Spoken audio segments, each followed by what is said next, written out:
రెండవ అధ్యాయము 9వ వచనం. పేతురు రాసిన మొదటి పత్రిక రెండవ అధ్యాయము 9వ వచనం. అందరం కలిసి చదువుదాం.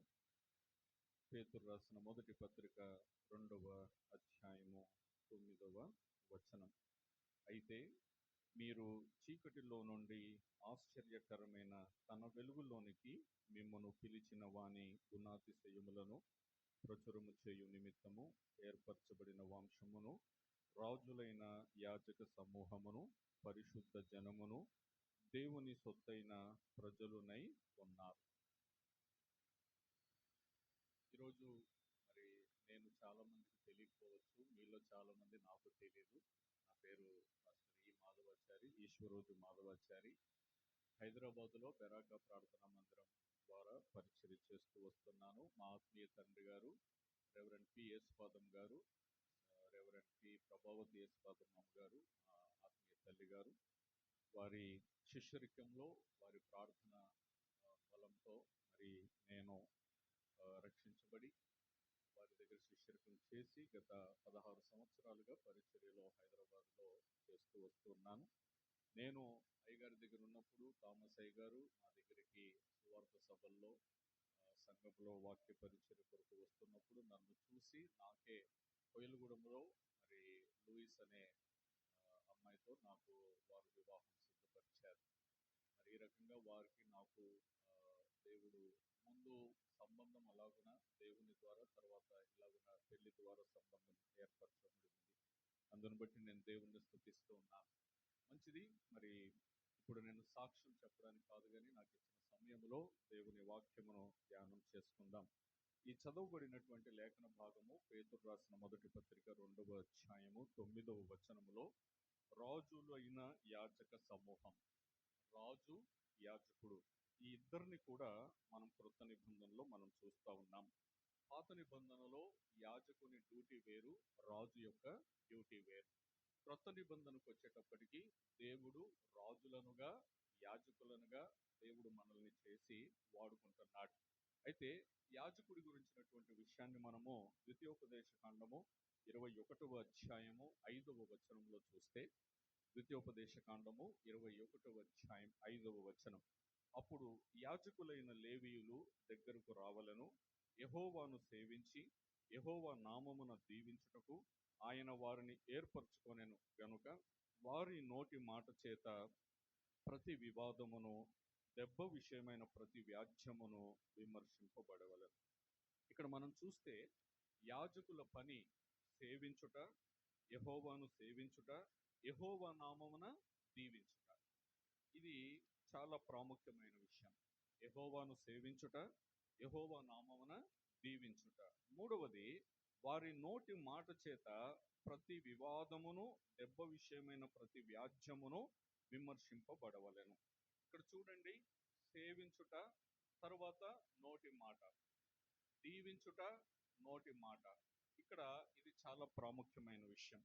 ఆదికాండము 2వ అధ్యాయం 7వ వచనంలో చూస్తే, ఆదికాండం 2వ అధ్యాయం 7వ వచనంలో దేవుడైన యెహోవా నేలమంటితో నరుని నిర్మించి వాని నాసికారంధ్రములలో జీవవాయువును ఊదగా నరుడు జీవాత్మ ఆయను.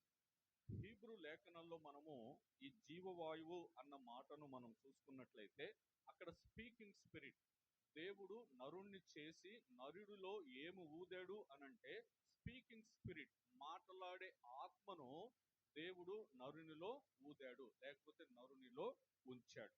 ఆనాడు మనం చూసుకుంటే ఒక 4 రకాల కింగ్డమ్స్, రాజ్యాలు మనకు కనపడతాయి. ఒకటిది సైలెంట్ కింగ్డమ్. సైలెంట్ కింగ్డమ్ అని అంటే ఈ రాళ్ళు, రప్పలు, కొండలు ఇలాంటివన్నీ, దీన్ని సైలెంట్ కింగ్డమ్ అంటారు, సైలెంట్ రాజ్యం. తర్వాత గ్రోయింగ్ కింగ్డమ్ అంటే చెట్లు, వృక్షాలు, ఇవి ఎదుగుతూ ఉంటాయి, ఇది గ్రోయింగ్ కింగ్డమ్. తర్వాత మూవింగ్ కింగ్డమ్. మూవింగ్ కింగ్డమ్ లోనికి ఎవరు వస్తారు అనంటే దేవుడు చేసిన సృష్టిలో జంతువులు, పక్షువులు, ఇవి కదులుతాయి కాబట్టి వీటిని మూవింగ్ కింగ్డమ్ లోనికి దేవుడు చేర్చాడు. 4వది ఏమిటి అని అంటే స్పీకింగ్ కింగ్డమ్. ఇది ఎవరికి ఉందంటే కేవలం మానవునికి మాత్రమే ఉంది. రాయి మాట్లాడలేదు, చెట్లు మాట్లాడలేవు, జంతువులు మాట్లాడలేవు, పక్షులు మాట్లాడలేవు. దేవుడు మాట్లాడిస్తే జంతువు మాట్లాడేది, కానీ అది వేరే విషయం. కానీ ఇక్కడ ఈ 4 కింగ్డమ్స్ లో స్పీకింగ్ కింగ్డమ్, దేవుడు మానవునికి ప్రత్యేకంగా ఇచ్చినటువంటి అభిషేకం. ఇక్కడ రాజు, యాజకుడు, రాజరికానికి రాజు ఖచ్చితంగా మాట్లాడాలి. అతడు ఆజ్ఞ ఇస్తాడు, మాట కంపల్సరీ ఉండాలి. యాజకత్వం చేయాలంటే యాజకుడికి ఖచ్చితంగా మాట ఉండాలి. కాబట్టి రాజుకు యాజకునికి కామన్ గా ఉండాల్సింది ఏంటంటే నోటి మాట. చూడండి, దేవుడు ఆదాము నిర్మించిన తర్వాత మరి ప్రతి జంతువును, పక్షిని అన్నిటినీ ఆయన ముందుకు తీసుకొచ్చినప్పుడు ఆదాము దానికి పేరు పెట్టాడు, తన నోటితో పేరు పెట్టాడు, దేవుడు అధికారం ఇచ్చాడు. ఆ అధికారాన్ని దేవుడు స్థిరపరిచాడు. ఆనాడు ఆదాము దేనికి ఏ పేరు పెట్టాడో అదే పేరు ఇప్పటికీ స్థిరంగా ఉంది. హల్లెలూయా. యాజకుని నోటి మాటను దేవుడు స్థిరపరిచే దేవుడు. హల్లెలూయా. కాబట్టి మనం మాట్లాడే ప్రతి మాట అది చాలా జాగ్రత్తగా ఉండాలి. ఎందుకంటే దానిని ఎవరు స్థిరపరుస్తాడు? మా దేవుడు స్థిరపరుస్తాడు. మానవుడు ఈరోజు ఓకే అంటాడు, రేపు కొట్టేస్తాడు, నువ్వు చెప్పింది చెల్లుబాటు కాదు అని అంటాడు. కానీ దేవుడు మనకు అధికారం ఇచ్చాడు కాబట్టి ఆ మాటను దేవుడు స్థిరపరుస్తాడు. ఈరోజు పాత నిబంధనలో ఒక రాజు, కృత నిబంధనలో ఒక యాజకుడు, ఈ ఇద్దరు విషయాల్ని మనం చూద్దాం. వీళ్ళ కాలాలు వేరు, వీళ్ళ కాలాలు వేరు, కానీ వీళ్ళు పనిచేసిన స్థలం ఒకటే. వీళ్ళు పనిచేసిన స్థలము ఒకటే. పాత నిబంధనలో రాజు, కృత నిబంధనలో యాజకుడు. వీళ్ళు పనిచేసిన ప్లేస్ ఎక్కడానంటే ధూపవేదిక. చెప్పండి, ధూపవేదిక. పాత నిబంధనలో ఒక రాజు ఈ ధూపవేదిక దగ్గర ఏం చేశాడు? కృత నిబంధనలో ఒక యాజకుడు ఈ ధూపవేదిక దగ్గర ఏం చేశాడు? ఈరోజు మనం కమిటీగా ఏర్పాటు చేయబోతున్నారు. దేవుడు కొందరికి కొన్ని బాధ్యతలు అప్పగిస్తున్నప్పుడు ఆ బాధ్యతలను మనము ఎలా నిర్వర్తించాలి, ఎలా నిర్వర్తించకూడదు అన్న విషయాలు ఈ రాజు, ఈ యాజకుడి జీవితాల ద్వారా కొన్ని మనం విషయాలు నేర్చుకోబోతున్నాం. మీతో పాటు నేను కూడా నేర్చుకోబోతున్నాను. దేవునికి స్తోత్రం. ఇది వింటున్న వారికే కాదు, చెబుతున్న వారికి కూడా దేవుడు మాట్లాడుతూ ఉంటాడు. కాబట్టి మనము పరిశుద్ధాత్మ సహాయముతో ఈ విషయాలను మనం చూసుకుందాం. మొట్టమొదట రాజు గురించి మనం చూసుకుంటే 2వ దినవృత్తాంతముల పుస్తకము 26వ అధ్యాయం 1వ వచనం. 2వ దినవృత్తాంతముల పుస్తకము 26వ అధ్యాయం 1వ వచనం. అంతటా యూదా జనులందరూ 16 ఏండ్ల వాడైన ఉజ్జియాను తీసుకొని అతని తండ్రి అయిన అమజ్యాకు బదులుగా రాజుగా నియమించిరి. రాజుగా ఎవరు నియమించబడ్డారు? ఉజ్జియా నియమించబడ్డాడు. ఉజ్ అంటే బలము, ఉజ్ అంటే బలము. ఉజ్జి అంటే నా బలము, నా బలము. ఉజ్జియా అనంటే యెహోవా బలము, యెహోవా నా బలము. ఉజ్జియా మీనింగ్ అది అర్థం. ఉజ్జియా అంటే యెహోవా నా బలము. ఇప్పుడు ఇతడి గురించి మనం చూసినట్లయితే 5వ వచనంలో, ఈ 26వ అధ్యాయం 5వ వచనంలో, దేవుని ప్రత్యక్షత విషయమందు తెలివి కలిగిన జకర్యా దినములలో అతడు దేవుని ఆశ్రయించెను. అతడు యెహోవాను ఆశ్రయించినంత కాలము దేవుడు అతన్ని వర్ధిల్లింప చేశాను. ప్రత్యక్షత అంటే ఉన్న దానిని రివీల్ చేయడం, ముసుగు తీయడం ప్రత్యక్షత. ఆ ప్రత్యక్షతలో నుండి దేవుణ్ణి ఆశ్రయించడం, ఆ ప్రత్యక్షతలో దేవుడు ఏది చూపిస్తున్నాడో దానినే మనం ఫాలో అవ్వడం అనేది మన ఆధ్యాత్మ జీవితాలకు, సేవా జీవితాలకి, అన్ని జీవితాలకి అది మనకు ఆశీర్వాదకరంగా ఉంటుంది. ఆయన ఏమై ఉన్నాడో ఆ ప్రత్యక్షతల్లో నుండి మనం దేవుణ్ణి చూడాలి, దేవుణ్ణి స్తుతించాలి, దేవుణ్ణి ఆరాధించాలి. నేను మా సంఘంలో చాలాసార్లు చెబుతూ ఉంటాను, బైబిల్ గ్రంథములో ఉండే యేసు ప్రభు వేరు, మన మస్తిష్కాలలో ఉండే యేసు ప్రభు వేరు. మన మనస్సులో మనం ఒక యేసు ప్రభువును సృష్టించేసుకుంటాం. అన్యులు వాళ్ళకి తగినట్టుగా దేవుళ్ళని మనం ఎలా చేసినంటే, ఈయన నాకు ఇలా చేస్తాడు, ఈయన నాకు అలా చేస్తాడు, ఈయన నాకు ఇలా ముందు ఉంటాడు, ఈయన నాకు అలాగా, ఇలాగున ఆయనని ఒక పనివాడుగా మనల్ని మనం సృష్టించేసుకుంటాం. కానీ బైబిల్లో తండ్రి యేసు ప్రభుని ఎలా చూస్తున్నాడో ఆ ప్రత్యక్షతల్లో నుండి మనం ప్రభుని చూసినట్లయితే మన జీవితాలు, మన పరిచర్యలు, మన కుటుంబాలు అన్నీ కూడా వేరుగా ఉంటాయి. కాబట్టి ఇక్కడ మనం చూస్తే దేవుని ప్రత్యక్షత విషయమందు అని అంటున్నాడు. ఆ కాలములో దేవుని ప్రత్యక్షత విషయమందు తెలివి కలిగిన జకరియా దినములు అని అంటున్నాడు. దేవుని ప్రత్యక్షత విశ్వాసులకే కాదు, సేవకులకు మరెక్కువగా ఉండాలి. అందుకే పౌలు ఎఫెసీయులకు రాస్తూ మరి 1వ అధ్యాయం 17-19 వచనాల్లో చివరిలో పౌలు ప్రార్థన చేస్తాడు, తన్ను తెలుసుకొనుట యందు మీకు జ్ఞానమును ప్రత్యక్షతను గల మనస్సు అనుగ్రహించినట్లు అని అంటాడు. మనం ఎవరిని తెలుసుకోవాలి అని అంటే బైబిల్లో లేఖనాల్లో, దేవుని లేఖనాల్లో, దేవుని ప్రత్యక్షతల్లో ఏ యేసు ప్రభు ఉన్నాడో ఆ యేసు ప్రభు యొక్క ప్రత్యక్షతలు మనం తెలుసుకోవాలి. మనం అనుకుంటున్న యేసు ప్రభు కాదు, మనం ప్రతిష్ఠించుకున్న యేసు ప్రభు కాదు, మనం కోరుకున్న యేసు ప్రభు కాదు, తండ్రి మన కొరకు పంపించినటువంటి యేసు ప్రభు ప్రత్యక్షతలు మనం పొందుకోవాలి. అలా ప్రత్యక్షతలు పొందుకున్న జకరియా దినములలో ఉజ్జియా రాజుగా అభిషేకించబడ్డాడు. ఈ రాజు వర్ధిల్లిన విధానం మనకు తెలుసు. ఈ 2వ దినవృత్తాంతములు 26వ అధ్యాయము 13 నుండి 17 వచనాలు మనం చూసుకుంటే ఆయన దగ్గర మరి ఆయనకు సహాయం చేయడానికి, శత్రువులతో యుద్ధం చేయడానికి పేరు పొందిన పరాక్రమశాలులు 3,07,500 మంది ఉన్నారంట. వాళ్ళందరికీ డాళ్ళను చేయించాడు, ఈటలను చేయించాడు, శిరస్త్రాణం చేయించాడు, కవచాలు చేయించాడు. అంత మాత్రమే కాదు, ఆ రోజుల్లోనే పెద్ద పెద్ద బండరాళ్ళు ఉపయోగించే యంత్రాలు కనుగొన్నారు. ఆయన కాలంలోనే ఫస్ట్ టైం యంత్రాలు అన్న మాటను అక్కడ మనం చూస్తాం. అలాంటి ఆ అభివృద్ధి చెందినటువంటి ఉజ్జియా, అతనికి 15వ వచనంలో మనం చూస్తే చివరిలో అతడు స్థిరపడు వరకు అతనికి ఆశ్చర్యకరమైన సహాయము కలిగెను అని అంటాడు. ఈయన స్థిరపడేంత వరకు ఈయనకు ఒక సహాయము దొరికింది.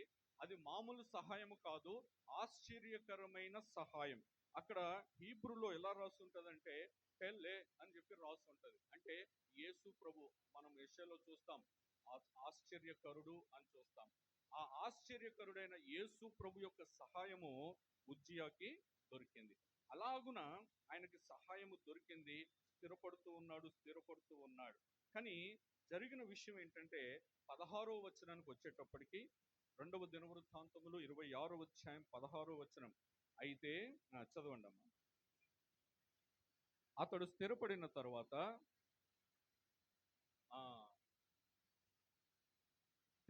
తర్వాత జరిగే విషయం ఏంటి? గర్వం వచ్చేస్తుంది. గర్వం ఎక్కడ తీసుకెళ్తుంది? నాశనాన్ని తీసుకెళ్తుంది. దేవుని సహాయం ఆశ్చర్యకరమైన రీతిలో ఆశ్చర్యకరుడైన యేసు సహాయము పొందుకొని స్థిరపడిన తర్వాత ఈయన మనస్సును గర్వించి చెడిపోయాడు. సేవకులు మనం కూడా స్టార్టింగ్లో మన పరిచర్య ఎలాగుందో మనందరికీ తెలుసు. కానీ దేవుడు ఆశీర్వదించి ఒక దినాన్ని ఒక స్థాయికి తీసుకొచ్చిన తర్వాత ఇదిగో ఇలాంటి క్రియ మన జీవితంలో జరగకుండాను గాక. ఆమేన్. దేవుడు ఆ విషయంలో మనకు సహాయం చేయను గాక. ఇక్కడ ఆ గర్వించి చెడిపోయాడు. అతడు పీఠం మీద ధూపం వేయుటకై యెహోవా మందిరములో ప్రవేశించి తన దేవుడైన యెహోవా మీద ద్రోహము చేయగా. గర్వము ఎక్కడ దాకా తీసుకెళ్ళిందంటే యాజకుడు చేయవలసిన పని రాజుగా ఈయన ఉండి, నేనే రాజును కదా, ఇంకా నాకు అడ్డు చెప్పే వాళ్ళు ఎవరున్నారు అని చెప్పి యాజకులు చేసే పని వాళ్ళను చెయ్యకుండా ధూపం వేయడానికి యెహోవా మందిరంలోనికి ప్రవేశించాడు. ఆ ప్రవేశించిన క్రియను దేవుడు ఏమని వర్ణిస్తున్నాడు అనంటే తన దేవుడైన యెహోవా మీద ద్రోహము చేయగా. దేవుడు మనకు అప్పజెప్పిన పని కాకుండా వేరే పని గనక మనము చేస్తే అది ద్రోహమే. ఇతరులు చేస్తున్న పనిని మనం ఆటంకపరిచి అది మనమే చెయ్యాలి, ఇది నేనే అని అనుకుంటే అది చాలా ప్రమాదకరం. ఈ మధ్య నేను ఒక కొటేషన్ చదివాను ఇంగ్లీష్లో. అది చాలా అద్భుతంగా ఉంది. ఒక డాక్టర్ గారితో పంచుకున్నప్పుడు ఆ స్వయంగా డాక్టరే ఆశ్చర్యపోయాడు. ఆ కొటేషన్ ఏంటంటే, ఐ ప్రాబ్లం వస్తుంది కదా మనకి, ఐ ప్రాబ్లం వస్తుంది. ఐ ప్రాబ్లం పోవాలంటే మనం ఏం చేస్తాం? కంట్లో ఏమేస్తాం? ఐ డ్రాప్స్ వేస్తాం. ఇప్పుడు మనందరి కామన్ సమస్య ఏంటంటే ఐ అనే సమస్య, నేను అనే సమస్య. ఈ ఐ అనే సమస్య వస్తే నేను ఐ డ్రాప్ అయిపోవాలి. అర్థమైందండి? ఐ ప్రాబ్లం వస్తే ఐ డ్రాప్స్ వేస్తారు. ఇప్పుడు మన సమస్య ఏంటంటే నేను నాలంటోడు లేడు, నేనే చేశా, నా వల్ల ఇది అయ్యింది, నేను లేకపోతే లేదు, ఇలా చెప్పుకునే వాళ్ళకి సమస్య ఎవరు అంటే ఆయనే. నేను డ్రాప్ అయిపోవాలి. ఇది నిజంగా ఒక జీవితానికి సరిపోయేంత గొప్ప కొటేషన్. అది ఉజ్జియా ఐ అనే గర్వంలో ఉన్నాడు, నేను అనే గర్వంలో ఉండి యాజకుడు చేయవలసినటువంటి పనిని తాను చేయడానికి పూనుకుంటే ఆ మాట ఏమనుంది? తన దేవుడైన యెహోవా మీద ద్రోహము చేయగా. అక్కడికి వస్తాడు, ఆ యాజకులు 8 మంది ఆయనతో పాటు వెంబడి లోపలికి వెళ్తారు. 18వ వచనంలో రాజైన ఉజ్జియాను వారు ఎదిరిస్తారు. ఉజ్జియా, యెహోవాకు ధూపం వేయుటకై ప్రతిష్ఠింపబడిన అహరోను సంతతి వారైన యాజకుల పనియే గాని నీ పని కాదు. పరిశుద్ధ స్థలములో నుండి బయటకు పొమ్ము. యాజకులు ఎవరినంటున్నారు బయటికి పో అని? రాజునంటున్నారు. ఎందుకనంటే అది రాజు పని కాదు. రాజు పని కాని పని చేయడానికి వస్తే రాజుకి విలువే లేకుండా పోయేది. బయటికి పో అని అంటున్నారు. నీవు ద్రోహం చేసి ఉన్నావు, దేవుడైన యెహోవా సన్నిధి నీకు ఘనత కలుగ చేయదు అని చెప్తారు. ఇది ఆయన ఘనత తీసుకురాదు. చరిత్ర మొత్తం ఇప్పటి వరకు బైబిల్ గ్రంథం ఈ భూమి మీద ఉండేంత వరకు ఆయనకి ఏమైనా ఘనత వచ్చిందా? చేయకూడని పని చేశాడు. ద్రోహము. ధూపపీఠం మీద ధూపం వేయుటకు యెహోవా మందిరంలో ప్రవేశించాడు. రాజైన ఉజ్జియా 52 సంవత్సరాలు పాలించాడు. పాలించి ఎక్కడికి వెళ్ళాడు అని అంటే సెల్ఫ్ సెంట్రాలిటీలోనికి వెళ్ళాడు. నేను అనే ఆ సెంటర్లోకి వెళ్ళిపోయాడు. క్రైస్ట్ సెంట్రాలిటీలోకి రాలేదు. క్రీస్తు కేంద్రీకృతంగా ఆయన పనిచేయలేదు. నేను అనే గర్వంలోనే పనిచేశాడు. నిర్గమకాండము 30వ అధ్యాయంలో మరి 34 నుండి 38వ వచనంలో మనము కొన్ని విషయాలు చూసుకోవచ్చు. ఇక్కడ మరి ధూపము, ధూప ద్రవ్యము మీ నిమిత్తం మీరు చేసుకోకూడదని, అది యెహోవాకు ప్రతిష్ఠితమైనదని. నిర్గమకాండం 30వ అధ్యాయం 34 నుండి 38 వచనాలు. మీరందరూ సేవకులు కాబట్టి నేను చదవట్లేదు, క్లుప్తంగా అందులో వివరిస్తున్నాను.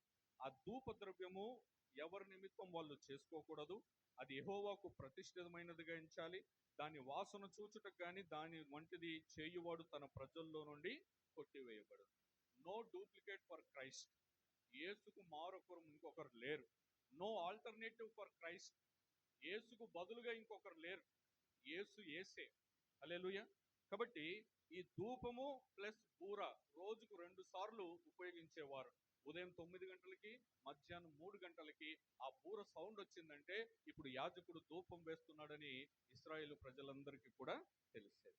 ఆ తర్వాత ఏమైంది అని అంటే ఉజ్జియాను 18వ వచనంలో వాళ్ళు నీ ఘనత తీసుకురాదు అని చెప్పి అతన్ని ఎదిరిస్తే 19వ వచనంలో రౌద్రుడయ్యాడు అని మాట చూస్తాం. ఉజ్జియా ఎవరి మీద రౌద్రుడయ్యాడు?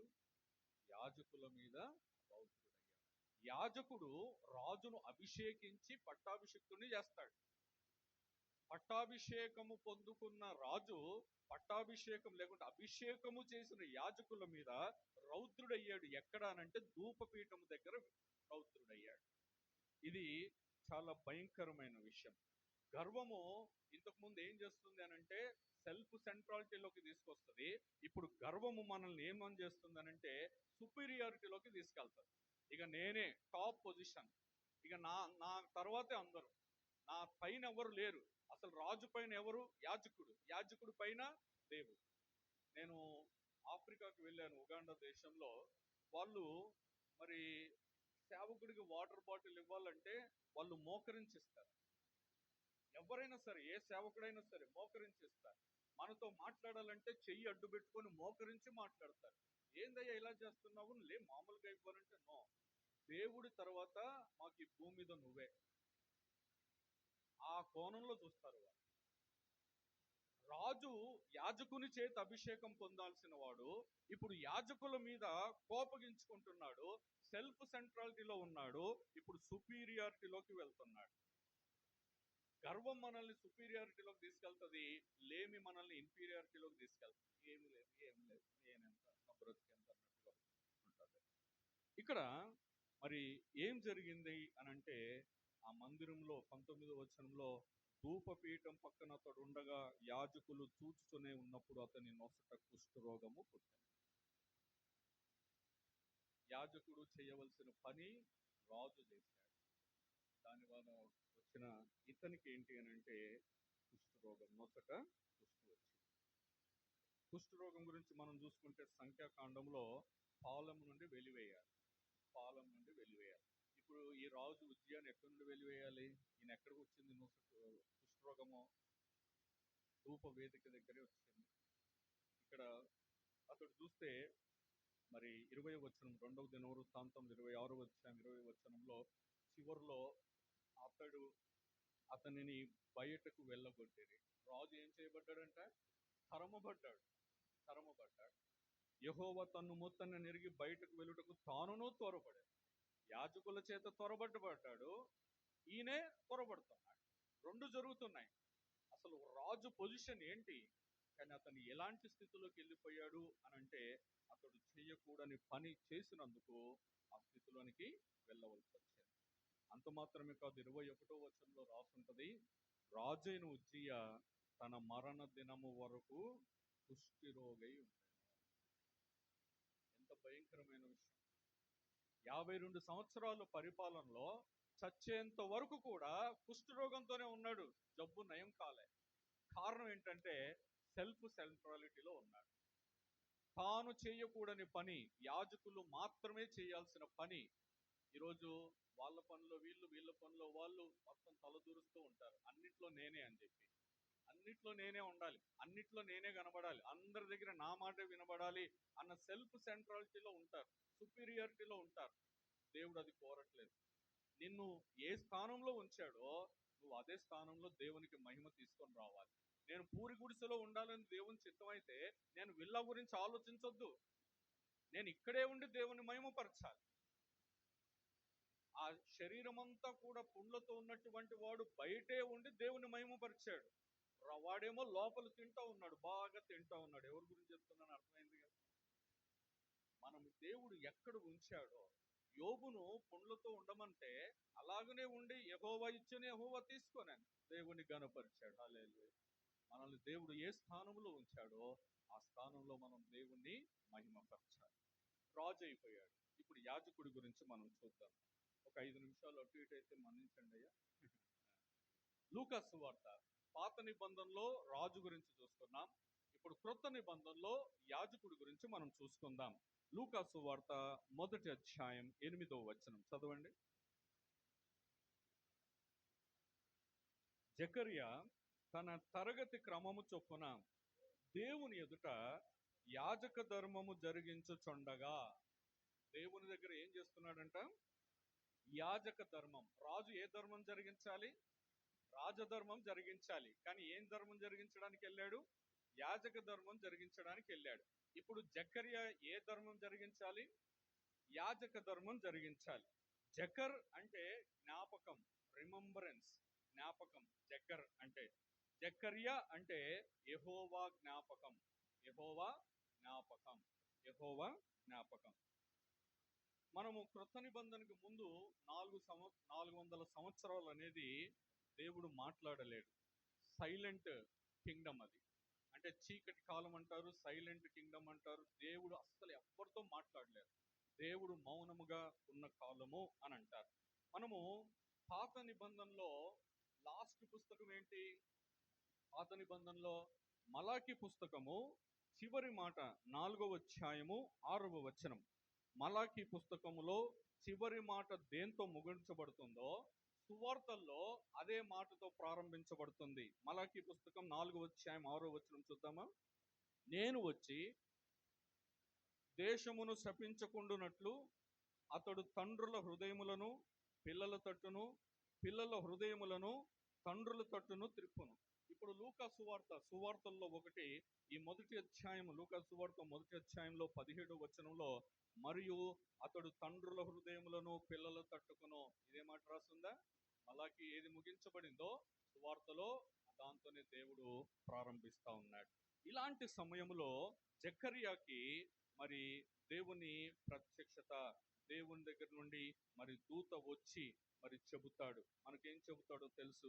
మరియు ఆ జకర్యా దగ్గరకు వచ్చి, నీకు ఒక కుమారుడు పుడతాడు, ఆయన హృదయంలో మరి పిల్లలు తట్టుకును, అవిధేయులు నీతిమంతులు తట్టుకు ఇలాగ తిప్పుతాడు, అతడు పుట్టినందుకు అనేకులు సంతోషిస్తారు అని దూత చేత దేవుడు పంపించి చెబితే 18వ వచనంలో జకర్యా, ఇది నాకెలాగూ తెలియను, నేను ముసలివాడను, నా భార్య బహుకాలము గడిచినదని ఆ దూతతో చెప్పగా. దూతకి తెలీదా జకర్యా ముసలివాడని? జకర్యా భార్య ముసలావిడని దూతకి తెలియదా? దేవుడికి తెలియదా? ఇప్పుడు జక్కరియా ఎలా చెబుతున్నాడంటే వీళ్ళకి ఏమీ తెలియదు, అయ్యో వీళ్ళకి తెలియదేమో, నేను ముసలోడిని, మా ఆవిడ ముసలావిడ, మా గర్భం ఉడికిపోయింది, మాకు పిల్లలు పుట్టే ఛాన్స్ లేదు, ఇది ఎట్లా జరుగుతుంది అని చెప్పి ఆయన నెగిటివ్ గా మాట్లాడుతున్నాడు. దేవుడు ఏం చెప్పి పంపించాడు? నీ కుమారుడు పుడతాడు, పిల్లల హృదయం తండ్రులు తట్టుకును, అవిధేయుల హృదయాలు నీతిమంతులు తట్టుకు, ఇదంతా చేస్తాడని దేవుడే కదా చెప్పింది, మానవుడు కాదు కదా. ఇప్పుడు జక్కరియా అంటాడు, it is possible, it is impossible, నేను ముసలోని, నా భార్య ముసలావిడ, ఇది సంభవం కాదు అని అంటాడు. జక్కరియా నమ్మలేదు. ఇదే మాట మరియ దగ్గర కూడా వచ్చి చెబుతాడు కదా దూత. చెబితే మరియ ఏమంటది, ఇది ఎలాగ జరుగును, నేను పురుషుణ్ణి ఎరగందానను కదా, హౌ ఇట్ ఈస్ పాసిబుల్, మరియ అనేది ఇది ఎలా సాధ్యం అవుతుంది అని అడుగుతుంది. ఆయనేమో ఇది సాధ్యం కాదు అని అంటున్నాడు. యాజక ధర్మం చేస్తున్నటువంటి యాజకుడు ఇది సాధ్యం కాదు అని అంటున్నాడు. మరియ మాత్రము, ప్రభా ఇది ఎలా సాధ్యం అవుతుంది, మనం చూస్తున్న స్కిట్లు, మనం చూస్తున్న డ్రామాలన్నీ మీనింగ్ వేరుగా, ఇది ఎట్లా జరుగును, ఇది ఎలా జరుగును అని నెగిటివ్ కాదు, ఇది పాజిటివ్ మాట. ఆమె నమ్ముతుంది, దేవుని మాటను నమ్ముతుంది. అందుకే దయాప్రాప్తురాలా అని అంటారు. దేవుని దగ్గర నుండి వచ్చిన మాట సేవకుడైనా నమ్మాల్సిందే, విశ్వాసైనా నమ్మాల్సిందే. నేను సేవకుని కదా నమ్మడానికి లేదు అనడానికి లేదు, మనం నమ్మాలి. మనం యాజకులం, ఈయన యాజక ధర్మం చేస్తూ దేవుడు పంపించిన దూత మాటని నమ్మలేదు అంటే దేవుడి మాటను నమ్మలేదు. రాజు అక్కడ ధూపవేదిక దగ్గరే ఆయన తప్పు చేశాడు, యాజకుడు కూడా ఎక్కడ తప్పు చేస్తున్నాడు? ధూపవేదిక దగ్గరే తప్పు చేస్తా ఉన్నాడు. ఇది చాలా భయంకరమైన విషయం. అప్పుడు లూకా సువార్త 1:20 మరియా నా మాటలు వాటి కాలమందు నెరవేరును, నీవు వాటిని నమ్మలేదు గనుక ఈ సంగతులు జరుగు దినం వరకు నీవు మాటలాడక మౌనివై ఉండు అని అతను. ఎవరు నమ్మలేదంట? జకరియా నమ్మలే, యాజకుడు నమ్మలేదు. యాజకుడి స్థితి ఏంటి? దేవుడు ఏది చెబితే అది నమ్మాలంతే, ఇక వేరే క్వశ్చన్ లేదు, వేరే ఆలోచన లేదు, దానికి ప్రశ్నలు లేవు, దానికి క్వశ్చన్స్ లేవు, ఏది క్వశ్చన్ లేదు. ఆయన చెప్పాడంటే నమ్మాలంటే. నమ్మలేదు గనక మనం యాజకుడి గురించి మనం ఏం చూసుకున్నాం? అతడు దేవుణ్ణి సేవించాలి, నోటి మాట చేత ఏం చేయాలి? దీవించాలి, ఆశీర్వదించాలి, ప్రతి వాద్యమును నోటి ద్వారానే తీర్చాలి. ఏది యాజకునికి అవసరమో దేవుడు దాన్ని మూసేశాడు. దేవుని మాట నమ్మనందుకు, దేవుని మాట విననందుకు, యాజకునికి ఏది ప్రాముఖ్యమైనదో దేవుడు దాన్ని మూసేశాడు. సేవకులుగా మన నోరు ఎప్పుడు తెరిచే ఉండును గాక. మనం దేవుని నోటితో సేవించాలి, నోటితో స్తుతించాలి, నోటితో ప్రజలను దీవించాలి, ఈ నోటితోనే ప్రతి వ్యాఖ్యమును మనము తీర్చాలి. దానికోసమే దేవుడు మనల్ని ఉంచాడు. జకరియా యాజకుడు, కానీ మూగవాడయ్యాడు, దీవించలేని స్థితిలో ఉన్నాడు. ఈరోజు మనకు అప్పగిస్తున్నటువంటి పరిచర్యలలో మనం ఎలాగున్నాం? రాజైన ఉజ్జియా గర్వించి కుష్ఠరోగంతో వెలివేయబడ్డాడు, అధికారం కోల్పోయాడు. యాజకుడైన జకరియా నమ్మక మూగవాడై యాజకత్వం కోల్పోయాడు. ఆ టైంలో ఇంకొకరు రావాల్సి వచ్చింది, యాజకుడు. రాజు, యాజకుడు వీళ్ళిద్దరూ స్వనీతిని బట్టి విఫలమయ్యారు. దేవుడు వాళ్ళకి నియమించినటువంటి పనులు, ఒకటి రాజు ధర్మము, ఒకటి యాజక ధర్మం. ఈ రెండిట్లో వీళ్ళు స్వనీతి మీద ఆధారపడ్డారు. రాజు స్వనీతే, జకరియా కూడా స్వనీతే. దేవుని మాట నమ్మలేదు. ఈయనే నమ్మాడు. ఏంటి? ఆయన శరీరాన్ని నమ్ముకున్నాడు, ఆయన శరీర బలహీనత నమ్ముకున్నాడు, కానీ ఆయన ఎంత బలవంతుడో నమ్మలేదు, ఆయన ఎంత గొప్పవాడో నమ్మలేదు. అబ్రహాము శారా గర్భము తెరిచిన వాడని జకరియాకి తెలీదా? యాజకుడే తెలీదా? తెలుసు, కానీ దేవుని మాటను నమ్మలేదు. ఇద్దరిలో ఉన్న మెయిన్ ప్రాబ్లం ఏంటంటే స్వనీతి. ఈరోజు మనం సేవకులుగా ఉన్నా, లేకపోతే ఆయా సందర్భాలలో కొన్ని పదవులు మనల్ని వరించినా, అక్కడ మనకు ఉండకూడనిది ఏమిటి అని అంటే స్వనీతి. సెల్ఫ్ సెంట్రాలిటీలో ఉండకుండా యేసు క్రీస్తు అనే క్రైస్ట్ అనే సెంట్రాలిటీలో ఉంటే మనము ఆశీర్వదించబడతాం. మనం ఆశీర్వదించబడమే కాదు, ఇతరులకి కూడా మనము ఆశీర్వాదకరంగా ఉంటాం. మనల్ని దేవుడు ఎన్నుకున్నాడు అని అంటే ఇది మన ఆశీర్వాదం కొరకు కాదు. బైబిల్ గ్రంథము మానవుణ్ణి చెట్టుతో పోల్చింది, అవునా? చెట్టుతో పోల్చింది. చెట్టు ఏం చేస్తుంది? ఫలిస్తుంది. అవునా? చెట్టు ఫలించినప్పుడు ఆ ఫలాలు, ఏ చెట్టు ఫలిస్తుందో ఆ చెట్టు తినదు. ఆ ఫలాలు తింటదా చెట్టు? ఆ ఫలాలు ఎవరికి? వేరే వాళ్ళకి.